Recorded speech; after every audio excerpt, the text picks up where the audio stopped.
Okay, कल पढ़ा था हाफ फील्ड और फुल फील्ड जो ऑर्बिटल्स होती हैं। अब फुल फील्ड का तो समझ में आता है। फुल फील्ड मतलब जितने इलेक्ट्रॉन उसमें आ सकते थे उतने आ गए, लाइक जितनी तुमको भूख थी तुमने उतना खा लिया। आफ्टर खाने के बाद तुमको क्या स्टेबल फील होगा ना। इफ अगर मान लो तुमको भूख ज्यादा है और तुमको जो फूड मिला है वो कम मिला है as compare to your hunger, ठीक है, तो तुम क्या खुद को स्टेबल फील करोगे? नहीं करोगे, है ना। तुमको रहेगा, तुम क्रेविंग्स रहेंगी कि मुझे अभी और खाना है, मैं अभी फुल नहीं हुआ हूँ, ठीक है। ओके, सिमिलरली ऑर्बिटल्स के साथ है, जब तक ऑर्बिटल्स आपकी फुलफिल नहीं होती उनको क्रेविंग्स रहती हैं। क्रेविंग्स वैसी नहीं, हंगर वाली नहीं। उनको क्रेविंग्स किसकी चीज की है? उनको क्रेविंग्स है इलेक्ट्रॉन की, कि हमें इलेक्ट्रॉन मिल जाए, हम फुली फिल्ड हो जाएं, ठीक है। तो फुली फिल्ड ऑर्बिटल्स की स्टेबिलिटी का तो बहुत अच्छा खासा रीजन हमको समझ में आता है। तो फैक्ट ये है कि हाफ फील्ड ऑर्बिटल्स क्यों ज्यादा स्टेबल है, what's the reason behind it, है ना। तो हाफ फील्ड ऑर्बिटल्स की स्टेबिलिटी के पीछे का कारण हम आज पढ़ेंगे। There are 2 or 3 reasons behind it. Okay, first one is your symmetrical distribution of electrons. Symmetrical distribution of electrons, like you can see here, मान लो ये कोई डी ऑर्बिटल है, डी सबशेल है आपकी, ये आपको डी सबशेल है। डी सबशेल में आपकी 5 ऑर्बिटल्स होती हैं, D X Y, D Y Z, D Z X, D X square minus Y square, D Z square. Okay, they are 5 orbitals, ठीक है। ऑर्बिटल्स मतलब ये जो आपको एमएल है ना, एजीमुथल क्वांटम नंबर, ओके, जो आपको ये बताता है कि उनकी ओरिएंटेशन कहाँ है। जैसे कि मैंने बताया था डी एक्स वाई की ओरिएंटेशन कहाँ होगी, है ना, दोनों एक्स और वाई के बीच में, है ना। और डी वाई जेड की ओरिएंटेशन कहाँ है? वाई और जेड एक्सिस के बीच में डी वाई जेड लाई करेगी। डी जेड एक्स कहाँ लाई करेगी? जेड और एक्स एक्सिस के बीच में लाई करेगी। और D X square minus Y square कहाँ लाई करेगी? एक्स एक्सिस पर और वाई एक्सिस पर, ठीक है।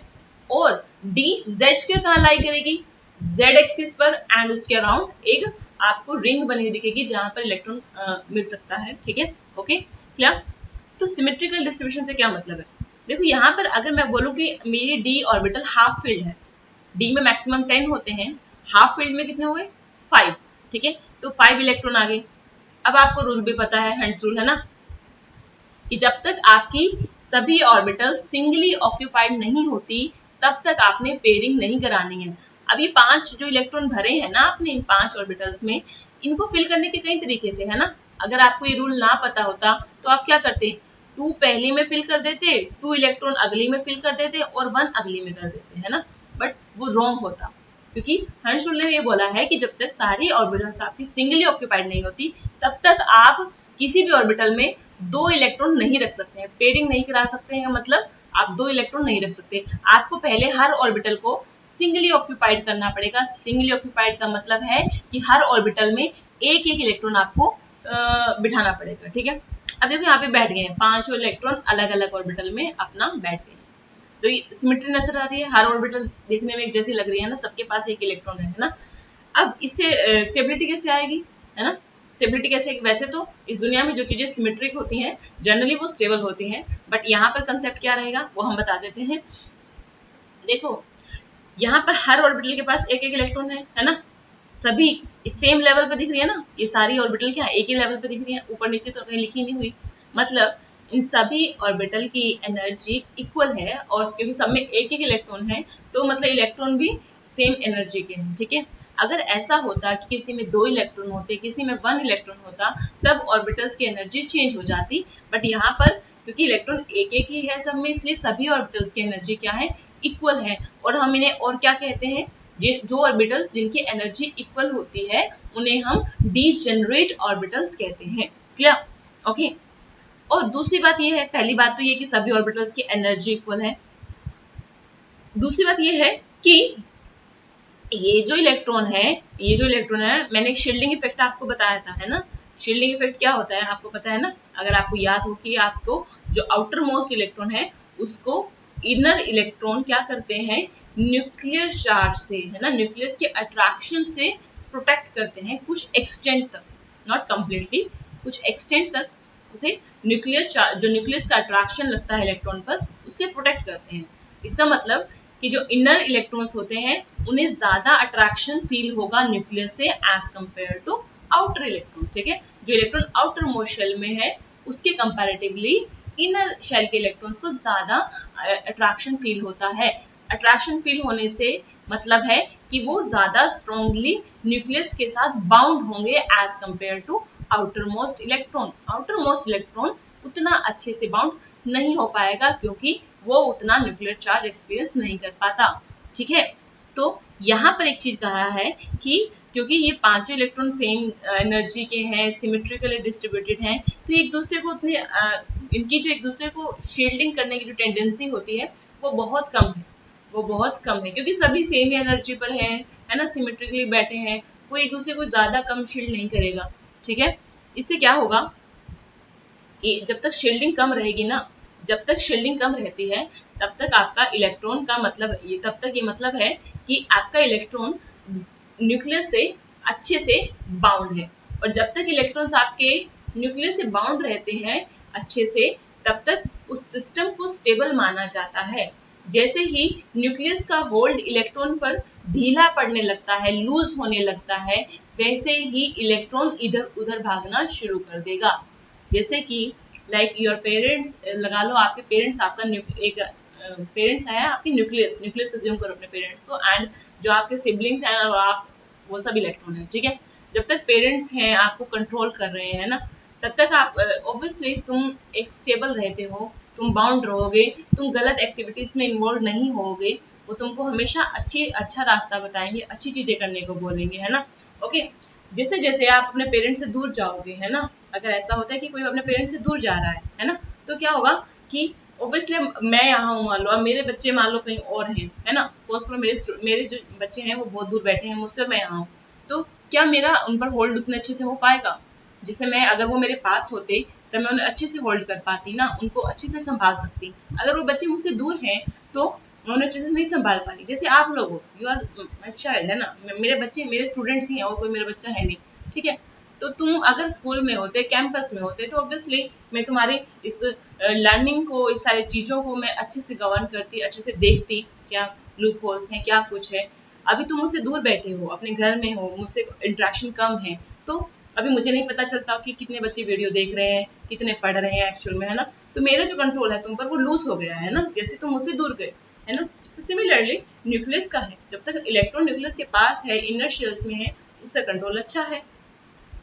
और यहाँ पर हमने ये चीज कही है कि उनके पांचों इलेक्ट्रॉन जो है वो सिमेट्रिकली हैं, उनका एनर्जी सेम है, इसलिए वो कोई एक दूसरे को कोई भूकंप ज्यादा शील्ड नहीं कर रहा है। ठीक है, ऐसा नहीं है कि ये ज्यादा हो रहा है शील्ड, ये कम शील्ड हो रहा है, सब सेम से ही है, इसलिए शील्डिंग इफेक्ट जो है यहाँ पर इन पांचों के बीच में। ठीक है, वैसे इनर की बात नहीं कर रही, इन पांचों की बात कर रही। एक पांचों का जो एक दूसरे को जो शील्ड करने की टेंडेंसी है वो बहुत कम होती है। ठीक है, वेरी स्मॉल, जिसकी वजह से क्या होगा कि आपके इलेक्ट्रॉन अगर शील्डिंग अच्छी से नहीं हुई तो मतलब इलेक्ट्रॉन आपका टाइटली बाउंड रहेगा न्यूक्लियस से, और आपका सिस्टम जो है वो स्टेबल रहेगा। That is why half field configuration जो होता है वो स्टेबल होता है as compare to other configurations. ठीक है, clear. And second factor is exchange energy. पहला तो ये हो गया सिमेट्रिकल डिस्ट्रीब्यूशन ऑफ इलेक्ट्रॉन, है ना, तो सेकेंड फैक्टर क्या है, एक्सचेंज एनर्जी। एक्सचेंज एनर्जी को कैसे देखना है, देखो यहाँ पर सपोज करो ये पांच इलेक्ट्रॉन है ना, पांच इलेक्ट्रॉन, पांचों देखो स्पिन दिखा रखा है, ये एरो क्या दिखाता है, अपवर्ड स्पिन, है ना, मतलब इट कैन बी क्लॉकवाइज और it can be anti clockwise. ऐसा नहीं है था कि अपवर्ड स्पिन क्लॉकवाइज के लिए होती है और डाउनवर्ड स्पिन जो होती है, जो डाउनवर्ड एरो होगा वो एंटी क्लॉकवाइज स्पिन के लिए होगा, ऐसा कुछ नहीं होता। आप इसको कैसे भी जूम कर लो, if I am considering it as anticlockwise, upward arrow को मैंने बोला कि ये मेरा एंटी क्लॉकवाइज स्पिन शो कर रहा है, अगर मैं कंसिडर करूं, इट मीन्स ये एंटी क्लॉकवाइज है, ये भी एंटी क्लॉकवाइज है, ये भी एंटी क्लॉकवाइज है, ये भी एंटी क्लॉकवाइज है, ये भी, लास्ट वाला भी क्या है आपका एंटी क्लॉकवाइज। ठीक है, मतलब इन सबकी जो स्पिन है वो सेम है ना, सभी एंटी क्लॉकवाइज डायरेक्शन में ही स्पिन कर रहे हैं, है ना, इसका मतलब।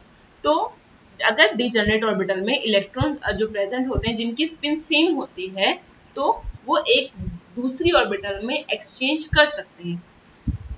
अगर स्पिन सेम नहीं होती, अगर स्पिन सेम नहीं होती तो ये एक्सचेंज पॉसिबल नहीं होता। एक्सचेंज पॉसिबल के रूल्स हैं कि इनका स्पिन का सेम होना जरूरी है। अगर मान लो मैं इस वाले को यहाँ शिफ्ट कर रही हूँ, तो इसका मतलब क्या है कि जो इसकी स्पिन है और जो इसकी स्पिन है ना, वो सेम होनी चाहिए, क्योंकि जब ये यहाँ जाएगा तब ये वाला यहाँ आएगा। ठीक है, एक्सचेंज है, वो तेरी जगह, मैं उसकी जगह, ठीक है, ऐसे वाला। ओके, सिमिलरली अगर ये इसके साथ करता है तो भी ये इसकी जगह आ जाएगा एंड ये वाला इलेक्ट्रॉन इस जगह चला जाएगा लास्ट वाली में, है ना। अब इस एक्सचेंज से हो क्या रहा है, इस चीज पर कैसे हम समझेंगे। आप ये समझिए, आप 5 दोस्त हैं एक जैसे, है ना, 5 दोस्त हैं एक जैसे, सेम इंटरेस्ट। ओके, मैंने आप पांचों को क्या किया है, एक एक रूम में बंद कर दिया है, ठीक है, बंद कर दिया है। जब तक आप बंद रहोगे तब तक आप बहुत बोर फील करोगे। अगर मैं आपको एक गेम खिलाना शुरू करूँ कि आप अपनी इस पोजीशन को एक्सचेंज करो थर्ड वाले के साथ, सेकंड वाले के साथ, तो आप करोगे ना, थर्ड वाला आपकी जगह जाएगा, है ना, से और आप थर्ड वाले की जगह जाओगे, सिंपल सी बात है, ठीक है। तो ऑब्वियसली जब भी इलेक्ट्रॉन मोशन में होता है ना बच्चे, जो मेरे को मेन एक्सप्लेन करना है वो ये बात है कि जब तक इलेक्ट्रॉन आपका मोशन में रहता है ना, वो ऑब्वियसली वो स्टेबल होता है। when anything that is in motion is more stable as compared to जो स्थिर हो गई है, लाइक हम ही है, क्या हम मूव ना करें अपनी लाइफ में, जहाँ है वहीं रहें, क्या हम खुद को स्टेबल फील करेंगे। लाइक मैं जो 10 साल पहले थी, अगर मैं आज भी वही हूँ तो क्या खुद को मैं स्टेबल फील करूंगी, नहीं करूंगी। हमको मूव करना होता है, not in physical way, even physical way तो चलो होता ही होता है, सबका मूव हो रहा है, बट जो हमारा ऑब्वियसली जो हमारा लाइफ का ग्राफ होता है उसको भी हमें मूव कराना होता है ना। ऐसा नहीं कि 10 साल पहले तो भाई मैं 12th में थी, मैं आज भी 12th क्लास में हूँ, तो फिर तो मेरी लाइफ में कुछ ग्रोथ ही नहीं हुई है ना, और मैं खुद को स्टेबल फील भी नहीं करूंगी ऐसे में। तो ग्रोथ जरूरी होती है ना, मूवमेंट जरूरी है आपके कैरियर की, आपकी स्टडी की। ओके, तो सिमिलरली इलेक्ट्रॉन्स भी क्या करेंगे आपके, जब तक आप वो उसको आप मोशन में रखोगे, मूवमेंट कराओगे, वो स्टेबल फील करते हैं। अगर तुमने उसको एक ही जगह फिक्स करा दिया है, बाउंड कर दिया है, एक जगह बिठा दिया, उसको मूव नहीं करने दे रहे हो, ठीक है, तो इसलिए फिर वो इतना स्टेबल फील नहीं करते हैं। अगर यहाँ पर क्या होता है कि ड्यू टू ये पांचों इलेक्ट्रॉन जो कि सेम स्पिन के हैं, ये एक दूसरे के साथ अपनी पोजीशन को एक्सचेंज कर सकते हैं, तो इलेक्ट्रॉन का मूवमेंट स्टार्ट हो जाएगी एंड जो सिस्टम है आपका, ये D5 सिस्टम है, जो ये स्टेबलाइज हो जाएगा बहुत ज्यादा, ठीक है, as compare to other system. Okay, क्योंकि अदर सिस्टम में ना रेस्ट्रिक्शंस है, अदर सिस्टम में आप ऐसे मूवमेंट नहीं करा पाओगे। क्यों? पहली बात तो सबकी एनर्जी सेम होनी चाहिए, है ना, वो भी दिक्कत है, क्योंकि हो सकता है अदर सिस्टम में किसी के पास इलेक्ट्रॉन हो, ऑर्बिटल के पास किसी के पास ना हो।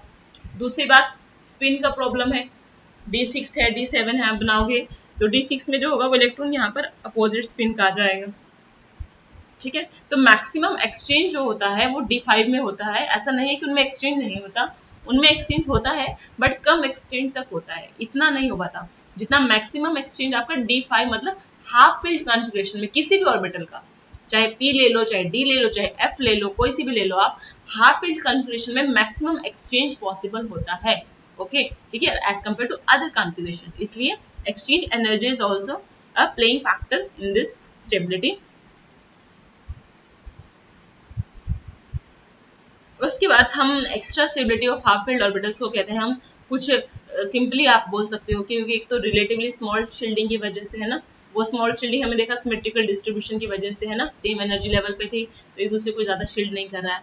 दूसरा है लार्जर एक्सचेंज एनर्जी, बहुत ज्यादा एक्सचेंज एनर्जी होती है हाफ फील्ड कॉन्फ़िगरेशन में, इसलिए आपके हाफ फील्ड जो ऑर्बिटल्स होती हैं they are more stable as compare to others, ठीक है। ओके, ऑलमोस्ट ये चैप्टर कंप्लीट है, फिर भी मैं हल्का सा इसको एक क्विक रिवीजन इस चैप्टर का लेना चाहूंगी, सो दैट कि यू शुड नो कि हमने इस चैप्टर में अब तक पढ़ा क्या क्या है। हमने इस चैप्टर में अब तक पढ़ा क्या, ये कुछ है नहीं एटॉमिक मॉडल्स, ये थॉमसन थॉमसन, ये तो सिलेबस में नहीं है, है ना, मैंने बता दिया था आपको। आपको कहाँ से पढ़ाया था मैंने पढ़ाया था, यस, डेवलपमेंट, ये जो पेज है आपका, development leading to the Bohr's model of the atom, यहाँ से हमने पढ़ा था, ठीक है, जिसमें हमने सबसे पहले इलेक्ट्रोमैग्नेटिक रेडिएशन के बारे में पढ़ा था कि उनके पास जो इलेक्ट्रोमैग्नेटिक रेडिएशंस होती हैं उनके पास wave like and particle like properties होती हैं, ठीक है, और उनका एटॉमिक स्पेक्ट्रा पढ़ा था, ठीक है, एटॉमिक स्पेक्ट्रा पढ़ा था। एक चीज और पढ़ी थी कि क्या प्रॉपर्टीज होती हैं इलेक्ट्रोमैग्नेटिक रेडिएशन की, जैसे कि मैंने बताया सेम उनका एम्पलीट्यूड सेम होता है, फ्रीक्वेंसी सेम होती है, स्पीड सेम होती है और उनकी वेवलेंथ भी सेम होती है, ठीक है। जो इलेक्ट्रोमैग्नेटिक रेडिएशंस होती हैं उनके पास ये चारों प्रॉपर्टीज होती हैं। साथ ही साथ इनके साथ क्या होता है, एक oscillating electric field and magnetic field रहती है एसोसिएटेड। मान लो जैसे ये है आपकी, ये एक्स जो डायरेक्शन है प्रोपेगेशन की, यहाँ एक्स डायरेक्शन में कोई लाइट प्रोपेगेट कर रही है ना, इस और ये जो लाइट है, ये जो रेडिएशन है, ये इलेक्ट्रोमैग्नेटिक रेडिएशन है अगर, तो इसके साथ एक इलेक्ट्रिक फील्ड और एक मैग्नेटिक फील्ड हमेशा एसोसिएटेड होगी, तभी हम इसका नाम इलेक्ट्रोमैग्नेटिक रेडिएशन कहा गया है, क्योंकि इसके साथ electric and magnetic field associated है। ठीक है, तो जैसे कि ये जो फील्ड एसोसिएटेड होंगी, ये इस direction of propagation of radiation, जिस डायरेक्शन में वो रेडिएशन प्रोपेगेट कर रही है, मूव कर रही है, उससे परपेंडिकुलर होते हैं, उसके परपेंडिकुलर होंगे कौन, electric field and magnetic field. Second thing, ये जो इलेक्ट्रिक एंड मैग्नेटिक फील्ड है, ये एक दूसरे के भी परपेंडिकुलर होते हैं। ये डायरेक्शन ऑफ प्रोपेगेशन के तो परपेंडिकुलर होते ही हैं, साथ में ये एक दूसरे के भी परपेंडिकुलर होते हैं। सपोज अगर आपकी एक्स कोई डायरेक्शन है प्रोपेगेशन की, तो मैं कहूँ कि जेड डायरेक्शन में आपकी इलेक्ट्रिक फील्ड कंपोनेंट है, मतलब आपकी इलेक्ट्रिक फील्ड कहाँ एसोसिएटेड है, जेड डायरेक्शन में, और मैग्नेटिक फील्ड कहाँ एसोसिएटेड होगी फिर, देन वाई डायरेक्शन में।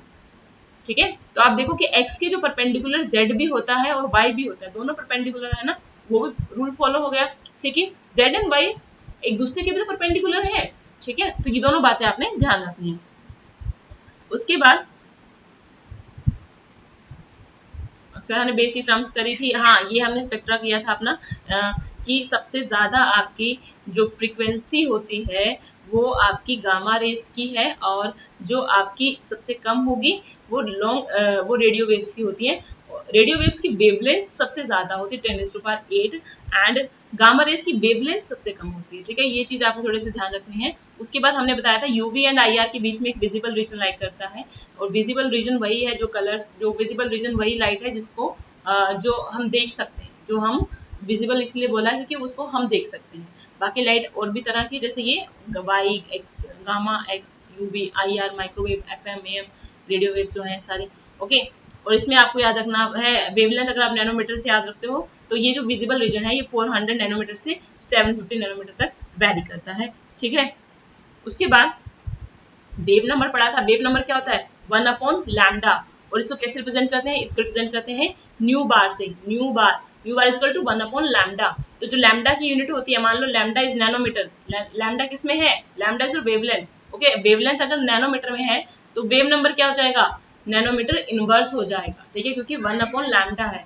सपोज यहाँ पर मीटर में लिखी है तो वेव नंबर न्यू बार, वेव नंबर किसके इक्वल हो जाएगा, मीटर, जो उसकी यूनिट हो जाएगी वो मीटर इनवर्स के इक्वल हो जाएगी। ठीक है, ओके।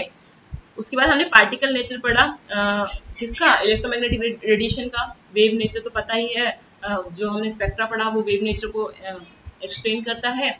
नाउ अब हम पार्टिकल नेचर में हमने पढ़ा था ब्लैक बॉडी रेडिएशन एंड आपका फोटो इलेक्ट्रिक इफेक्ट, है ना। ब्लैक बॉडी क्या होती है, जो परफेक्ट एब्जॉर्बर एंड एमिटर होती है। ठीक है, और फोटो इलेक्ट्रिक इफेक्ट क्या कहता है, फोटो इलेक्ट्रिक इफेक्ट कहता है कि जैसे आइंस्टाइन ने दिया था कि अगर आप किसी मेटल पर अगर आप एक सुटेबल फ्रीक्वेंसी की लाइट फॉल कराओ तो उसमें से इलेक्ट्रॉन इजेक्ट होना शुरू कर देते हैं। ठीक है, ओके। जैसे ये वाला था, लाइट आई और मेटल से इलेक्ट्रॉन इजेक्ट होना शुरू हो गया। क्यों हुआ था मैंने बताया था, क्योंकि लाइट को फोटोन्स बोला है कि लाइट जो है is not a continuous form of energy, light is not a continuous form of energy, जबकि ये पैकेट्स की फॉर्म में होती है। लाइट जो होती है वो पैकेट्स की फॉर्म में होती है, और एक पैकेट जो इसको हम क्वांटम बोलते हैं, जो एक स्मॉलेस्ट यूनिट है, ओके, लाइट की जो एक पैकेट हम जिसको कह रहे हैं कि पैकेट की जो स्मॉलेस्ट यूनिट होगी वो क्वांटम होगी, और एच न्यू उसका वैल्यू होती है क्वांटम की एनर्जी की, is equal to H nu. ठीक है, और कह लो फोटोन कह लो, क्वांटम कह लो, जो मर्जी कह लो, जैसे ही वो क्वांटम या फोटोन इसके ऊपर स्ट्राइक करता है मेटल सरफेस पर, डेफिनेटली वो स्ट्राइकिंग की वजह से, कोलिजन की वजह से इलेक्ट्रॉन का इजेक्शन बाहर होता है। और इसमें हमने एक चीज पढ़ी थी कि ऐसा नहीं है कि आपने किसी भी फ्रिक्वेंसी की लाइट डाल दी और लाइट निकल गई, सॉरी इलेक्ट्रॉन निकल गई, ऐसा नहीं होता। एक सुटेबल फ्रिक्वेंसी की लाइट डालने पर ही इलेक्ट्रॉन का इजेक्शन पॉसिबल होता है। जो मिनिमम वैल्यू होती है फ्रीक्वेंसी की, उस रेडिएशन की फ्रीक्वेंसी जिसके डालने पर इलेक्ट्रॉन बाहर निकलना शुरू कर देगा, जिसके डालने पर, कहाँ डालने पर, मेटल सरफेस पर डालने पर अगर इलेक्ट्रॉन बाहर निकलना शुरू कर दे, मिनिमम फ्रीक्वेंसी की वो रेडिएशन, ठीक है, उसे हम बोलते हैं थ्रेशोल्ड फ्रीक्वेंसी। मान लो 10⁻² हर्ट्ज से आ रही है, 10⁻² हर्ट्ज से मेरी जो इलेक्ट्रॉन है वो इजेक्ट हो रहे हैं, उससे पहले नहीं हो रहे, 10⁻1 डालने से नहीं हो रहे, 10⁻0.5 डालने से नहीं हो रहे, 10⁻1.5 डालने से नहीं हो रहे, बट 10⁻2 या उससे ज्यादा वैल्यू डालने पर आपके इलेक्ट्रॉन इजेक्ट हो रहे हैं। तो 10⁻2 आपका क्या हो जाएगा, वो आपकी आपकी थ्रेशोल्ड फ्रीक्वेंसी हो जाएगी। और अगर अगर अगर अगर आपका जो रेडिएशन है उसका एनर्जी ज़्यादा है, उसकी फ्रीक्वेंसी ज़्यादा है थ्रेशोल्ड वैल्यू से, तो मैंने बताया था, तो एक ये फॉर्मूला याद रखना कि जो उसका रिमेनिंग एनर्जी होगा, कुछ जो फ्रीक्वेंसी की आपने रेडिएशन डाली है, अगर उसकी फ्रीक्वेंसी ज़्यादा है, ठीक है, तो क्या होगा, जो कुछ वैल्यू तो आपकी यूटिलाइज हो जाएगी इलेक्ट्रॉन को इजेक्ट कराने में, है ना, बाकी जो एनर्जी बचेगी वो कहाँ जाएगी, वो काइनेटिक एनर्जी में चेंज हो जाएगी। किसकी काइनेटिक एनर्जी, इलेक्ट्रॉन की काइनेटिक एनर्जी। तो H nu equal to H nu not plus half M E V square, ठीक है। तो एच न्यू नॉट को हम क्या बोलते हैं, हम वर्क फंक्शन बोलते हैं एच न्यू नॉट को, and nu not is your threshold frequency, nu not is your threshold frequency, and half M V square is the formula for kinetic energy, ठीक है। अगर ज्यादा फ्रीक्वेंसी की लाइट आ गई है, थ्रेशोल्ड फ्रीक्वेंसी से ज्यादा फ्रीक्वेंसी की रेडिएशन मेटल सरफेस पर फॉल हुई है, तो मैंने कहा कि उसको कुछ पार्ट तो इलेक्ट्रॉन को इजेक्ट कराने में यूज हो जाएगा, that is H nu not, but जो रिमेनिंग पार्ट बचा है वो कहाँ हो जाएगा, वो इलेक्ट्रॉन की काइनेटिक एनर्जी में कन्वर्ट हो जाएगा, that is equal to half M V square. M E represent mass of electron, M E represents mass of electron, ठीक है। तो ड्यूअल बिहेवियर हमने इलेक्ट्रोमैग्नेटिक रेडिएशन का पढ़ा था, ठीक है। इसमें छोटे छोटे सब पॉइंट हैं, वो सब इंपॉर्टेंट है, वो करने हैं, न्यूमेरिकल करने हैं, there is no issue, okay. फिर हमने लाइन स्पेक्ट्रा पढ़ा था, लाइन एमिशन और एब्जॉर्प्शन स्पेक्ट्रा पढ़ा था, जो कि मैंने आपको बताया था, ये जैसे एक्साइटेड, ये जो आपका first is your emission spectra, इसमें आप क्या करते हो, पहले सैंपल को एक्साइट करते हो, सैंपल को एक्साइट किया, फिर उसमें से जो आपकी रेडिएशन आएंगी, निकलेंगी, ठीक है, लाइट जो भी एनर्जी या रेडिएशन उसमें से बाहर आएंगी, आप उसको एक नैरो स्लिट में से पास कराते हो, सो दैट कि एक नैरो बीम बन जाए, ठीक है। फिर आप उसको प्रिज्म से पास कराते हो, प्रिज्म के पास के बाद वो क्या डिस्पर्स हो जाएगी लाइट, है ना, डिफरेंट वेवलेंथ्स में डिस्पर्स हो जाएगी, एंड देन आप उसको एक फिल्म डिटेक्टर से स्टडी करते हो। और जो ये स्पेक्ट्रा आता है कैसा आता है, पीछे ब्लैक स्क्रीन नजर आती है, उसके ऊपर आपको कलर्ड फूड लाइंस नजर आती है, यहाँ पे तो पूरा ब्लू रीजन नजर आ रहा है, देन आपको green lines, then yellow lines and then red lines नजर आ रही हैं।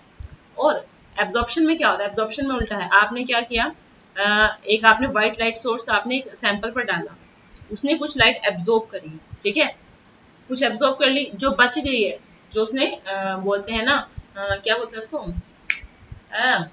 वर्ड याद नहीं आता कभी कभी,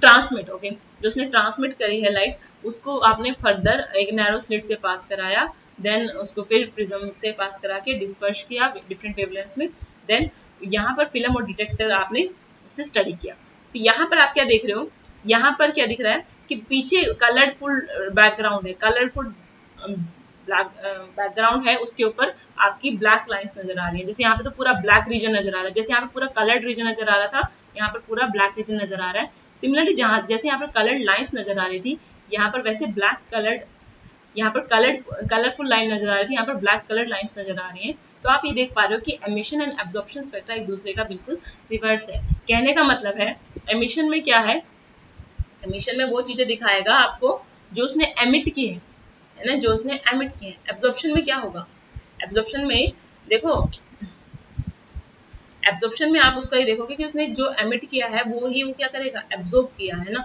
तो जो एब्जॉर्ब किया है वहां पर ब्लैक रीजन आ रहा है ना, ब्लैक रीजन क्या दिखा रहा है आपको कि यहाँ पर ये जो वेवलेंथ्स हैं, ये जो वेवलेंथ्स हैं ये एब्जॉर्ब हुई है।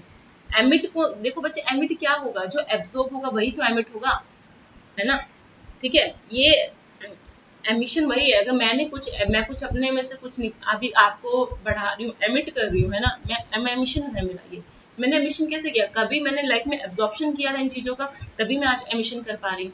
तो वही ये चीज है, जो एमिशन में दिख रहे हैं ना कलर्स, वो वही कलर्स हैं जो उसने एब्जॉर्प्शन मतलब जो उसने एब्जॉर्ब किए थे। तो जब आप एमिशन स्पेक्ट्रा पढ़ते हो तब आपको वो कलर्स नजर आएंगे, वो वेवलेंथ के कलर्स नजर आएंगे, whereas in case of absorption spectra वो लाइंस आपको मिसिंग होगी क्योंकि वो उसने एब्जॉर्ब कर ली, ठीक है। क्योंकि हमारा इन दोनों को करने का तरीका अलग है, यहाँ पर हम उसकी emitted lines sorry emitted radiations को स्टडी कर रहे हैं, यहाँ पर हम उसकी जो फिर से मैं वो वर्ड भूल जाती हूँ शिट मैन, ओके, ध्यान आएगा तो बताऊंगी। उसके बाद हमने रिडबर्ग कांस्टेंट के बारे में पढ़ा था 10977, इसकी वैल्यू है सेंटीमीटर इनवर्स, और ये है फॉर्मूला आपका वेव नंबर का, okay, 1/√m two square minus 1 by N square. इसको हमने थोड़ा सा मॉडिफाई किया था, ये आपका आई थिंक हाइड्रोजन एटम के लिए, हाइड्रोजन स्पेक्ट्रा के लिए है। जो जनरल फॉर्मूला है, ये जनरल फॉर्मूला नहीं है, जनरल फॉर्मूला ये है जो 2.9 का है, that is 109677 bracket 1 by n1 square minus 1 by n2 square. Okay, n1 क्या है आपका, n1 आपका जहां से एक्साइटेशन शुरू हुई है, जहां से एटम आपका ग्राउंड स्टेट में था, मतलब जो एटम जहां पर प्रेजेंट था वो n1 है, और एक्साइट होकर जहां जा रहा है दैट इज योर n2। ठीक है, क्लियर। तो हमने इसके बेस पर हमने 7 ये आपकी सीरीज पढ़ी थी, स्पेक्ट्रल रीजन पढ़े थे, जिसमें हमने Lehman, Balmer, portion, bracket, fund है ना, फंड। ओके, यहाँ पर मैंने एक बात बताया था, लीमन में क्या होता है कि जो आपकी क्या बोलते हैं इलेक्ट्रॉन की मूवमेंट है, that is from n1 to n2। n1 is 1 होना चाहिए, फर्स्ट से आपकी मूवमेंट हो सकती है इलेक्ट्रॉन की, या तो वो सेकंड लेवल पे चला जाए, चाहे वो थर्ड पे चला जाए, चाहे वो फोर्थ पे चला जाए, किसी मर्जी पे चला जाए। अगर वो फर्स्ट से मूव कर रहा है हायर लेवल पर, that is your Lehman series. Okay, अगर वो सेकंड लेवल से मूव कर रहा है हायर लेवल पर, दैट इज योर बाल्मर। अगर वो थर्ड लेवल से मूव कर रहा है हायर पर, that is your portion, and fourth से कर रहा है तो ब्रैकेट, अगर फिफ्थ से कर रहा है तो फंड। तो मैंने ये भी बताया था कि इन सीरीज में ये भी पता है हमको कि कौन कौन सा जो आपकी रेडिएशंस हैं जो निकलेंगे यहाँ पर। ओके, तो क्योंकि इलेक्ट्रॉन जब भी वापस आएगा वो रेडिएशन एमिट करेगा, जब इलेक्ट्रॉन अपनी एक्साइटेड स्टेट से वापस ग्राउंड स्टेट पर आएगा तो अपनी रेडिएशन एमिट करेगा कुछ ना कुछ, है ना। तो लीमन में कौन सी होती है, अल्ट्रा वायलेट होती है, याद रखना। बाल्मर ऐसी सीरीज है जिसमें विजिबल आपको लाइट एमिट होगी, and in case of last 3 infrared rays, ठीक है, इंफ्रारेड आपका एमिशन होगा। ओके, यहाँ पर हमने एक उस डायग्राम भी तो था, कहाँ गया, ये रहा, दिस वन। ओके, देखो जैसे वो पहले गया है ना, फर्स्ट से सेकंड पे गया है ना, तो अभी क्या हो रहा है कि वो वापस आएगा, क्योंकि एक बार तो पहले जाना होता है, जब वो जाके एक्साइटेड स्टेट से वापस आएगा ना बच्चे, तब वो कुछ ना कुछ एडिशन एमिट करेगा, और उसको ही हम लीमन सीरीज या बाल्मर सीरीज हमने कहना है। क्योंकि देखो यहाँ पर जो आपका होगा कि ये अपना हायर वाले से नीचे की तरफ आ रहा है, क्योंकि पहले वो हायर पे गया, फिर हमने स्टडी कहाँ से होगी, जाते हुए हम उसको स्टडी नहीं कर पाएंगे, जब वो वापस आएगा ना एक्साइटेड से वापस अपने ग्राउंड स्टेट पर आता है, तब हम उसको स्टडी करते हैं। ठीक है, ओके। सिमिलरली जैसे यहाँ पर वापस आ रहा है तो हमने बाल्मर किया, है ना, जब वो सेकंड पे वापस आएगा, जब वो थर्ड पे वापस आएगा तो वो क्या बोलते हैं आपका पास्चन होगा, आपकी चौथे स्टेप पे आएगा तो ब्रैकेट होगा, पांचवें पर वापस आएगा तो फंड होगा। तो कंफ्यूज नहीं होना दोनों चीज में कि इलेक्ट्रॉन जा रहा है या आ रहा है। इलेक्ट्रॉन जा रहा है फिर वापस आ रहा है, बट आप जैसे मर्जी याद कर लो, इट वुड बी बेटर कि अगर आप वापसी उसकी याद करो, क्योंकि हमने स्पेक्ट्रा कौन सा स्टडी करना है, जब वो इलेक्ट्रॉन वापस आ रहा है अपने उस एनर्जी लेवल पर। ठीक है, क्लियर। फिर उसके बाद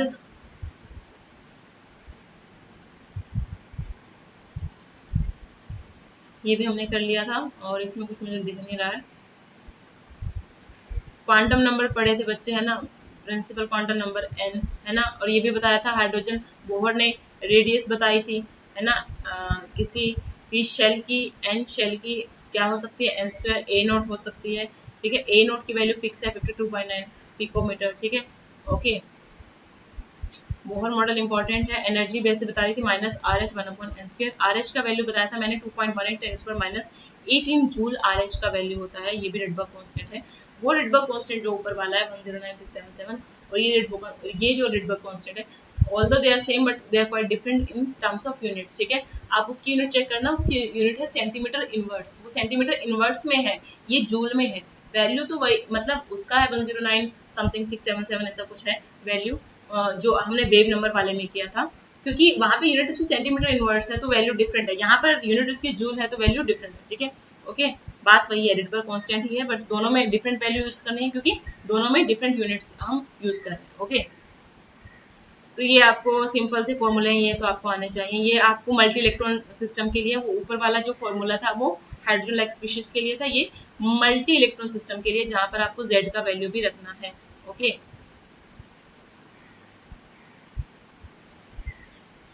although they are hydrogen like but multi electron in the sense कि आपने उसमें से चार्ज मतलब इलेक्ट्रॉन आपने बन रखा है, जैसे मैंने बताया था लिथियम 2+ है ना, हीलियम प्लस है ना, और बेरिलियम +3, ये सब क्या होंगे, ये मल्टी इलेक्ट्रॉन वाले में आ जाएंगे। ऑल्दो मतलब है तो इलेक्ट्रॉन चार्ज, जब आपने +3 लगा दिया तो ऑब्वियसली एक ही इलेक्ट्रॉन है। मैं मल्टी इलेक्ट्रॉन इसलिए बोल रही हूँ कि नेचुरली तो मल्टी इलेक्ट्रॉन है, ठीक है ना, मतलब नेचुरली वो कैसे एग्जिस्ट करते हैं as a multi electron atom. ठीक है,